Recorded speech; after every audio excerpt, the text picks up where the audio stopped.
Matares, une fiction qui nous plonge dans le quotidien de deux enfants. Mona, jeune ivoirienne, et de Saïd, jeune enfant algérien. Tous deux vendeurs de fleurs dans la petite ville côtière de Tipaza. Dans le film, des problématiques très actuelles, la question du migrant, de l'enfance maltraitée, sont relatées dans un cadre à hauteur d'enfant. Les téléspectateurs ont été transportés le temps d'un film dans les ruines romaines de la ville de Matares.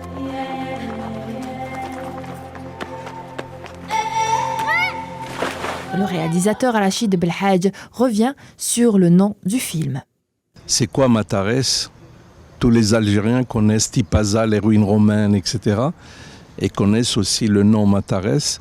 Mais Matares, c'est le nom de la nécropole, c'est-à-dire le cimetière romain, mais spécialisé que pour les enfants. Les Romains, au IVe siècle, quand ils sont arrivés en Algérie, à Tipaza, d'abord il y a une cité, plus de 30 000 habitants, c'était beaucoup. Et quand leurs enfants mouraient, les dignitaires romains, ils les enterraient à part, et enfin, ils ne les mélangeaient pas avec les adultes. Et donc, quand vous allez à Matares, vous allez trouver des petites tombes. Et là, vous allez trouver la nécropole des enfants nobles. Et moi, je raconte une histoire de deux enfants, une petite fillette qui vient de la Côte d'Ivoire, et un petit garçon algérien qui se disputent, qui se chamaillent, puis après qui deviennent amis tout en jouant sur ces tombes, etc.